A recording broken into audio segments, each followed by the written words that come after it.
Dernière nouvelle 24 heures. Tariq Ramadan reconnaît avoir eu une relation avec une de ses accusatrices qui a livré aux enquêteurs une robe tachée de sperme. Mehdi et Fedé OUACH, AFP. Tariq Ramadan est mis en examen pour viol depuis le 2 février. 3 femmes ont déposé plainte contre lui en France. S'il nie les viols, il reconnaît avoir eu une relation avec l'une d'elles. Celle-ci a livré aux enquêteurs une robe tachée, selon elle, de son sperme. Les rats qui le soutiennent ne vont pas tarder à quitter le navire, persifle l'un de ses détracteurs. Mis en examen et placé en détention provisoire pour viol depuis le 2 février, Tariq Ramadan serait sur le point d'opérer un changement dans sa ligne de défense. Alors qu'il niait jusqu'alors, catégoriquement, les faits dénoncés par 3 accusatrices françaises, le théologien suisse s'apprête désormais à reconnaître, devant les juges, avoir entretenu une relation avec l'une d'entre elles. À l'origine de ce revirement, une robe noire tachée de sperme récemment remise aux enquêteurs et sur laquelle une expertise en ADN a été ordonnée. Il s'agit de celle de Marie Astérisque.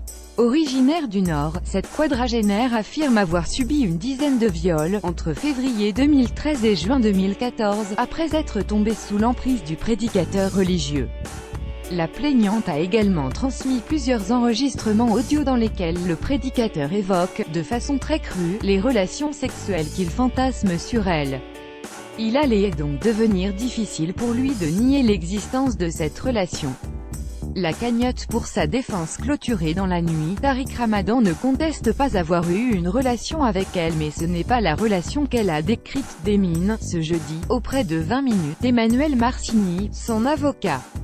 Ce n'est pas un changement de stratégie de défense dans la mesure où mon client n'a pas encore été interrogé ni mis en examen pour ces faits précis. Il ne peut donc pas changer de ligne. Quant à la tache de sperme, elle ne prouve rien, poursuit l'avocat. Si l'analyse démontre qu'il s'agit du sperme de Tariq Ramadan, cela ne signifie pas qu'elle a été violée comme elle le prétend. Le prédicateur se trouve aujourd'hui confronté à un choix presque insoluble, admettre une relation extra-conjugale contraire aux principes moraux qu'il défendait à longueur de conférences mais nécessaire à sa défense judiciaire, ou la nie afin de préserver sa réputation. D'autant que cet aveu pourrait décourager ses nombreux soutiens à poursuivre le combat mené, à grand renfort de pétitions en ligne, pour obtenir sa libération. Difficile ainsi de ne pas faire le lien avec le fait que la seconde cagnotte ouverte sur internet * pour payer ses frais d'avocat a été opportunément clôturée dans la nuit de mercredi à jeudi à 1 h du matin, après avoir atteint la somme de 85 053 €. Comme si les proches de Tariq Ramadan redoutaient que certains soutiens ne demandent le remboursement de leurs dons à la lecture de cette révélation, décrypte une source proche du dossier. 8 femmes l'accusent en France, en Suisse et aux États-Unis. Sur le fond, le théologien continue à nier catégoriquement avoir commis des viols sur l'ensemble de ses accusatrices. Si 3 d'entre elles ont déposé plainte, les enquêteurs français ont également entendu, selon nos informations, 3 autres femmes dont 2 sous X qui ont décrit le même mode opératoire, la même emprise et les mêmes violences de la part de Tariq Ramadan. Sans parler de 2 autres plaignantes qui ont déposé plainte, l'une en Suisse, l'autre aux États-Unis. Tariq Ramadan devrait être prochainement convoqué par la juge d'instruction pour s'expliquer sur le fond.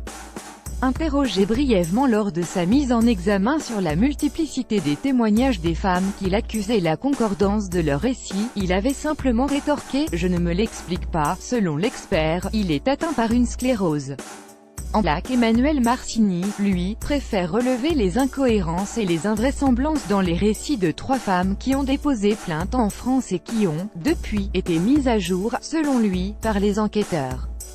L'avocat compte déposer, prochainement, une demande de mise en liberté de son client, sur la base du manque de preuves mais aussi de l'état de santé de son client. Mercredi soir, la juge d'instruction a en effet reçu le rapport d'expertise médicale qui confirme que le Suisse de 55 ans est atteint d'une sclérose en plaques. L'expert juge que son état est compatible avec la détention sous réserve qu'il puisse avoir accès à des soins spécifiques, explique l'avocat.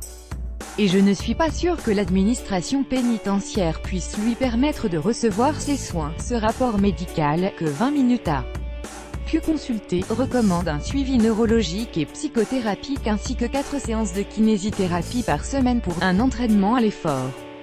Astérisque, le prénom a été changé. Astérisque, une première cagnotte en ligne avait déjà recueilli 107 068 €. Plus grand que chronologie, l'affaire Ramadan. En 10 dates, plus grand que enquête, l'alibi lyonnais de Tariq Ramadan s'effondre. Plus grand que fait divers, l'une des accusatrices de Ramadan menacée.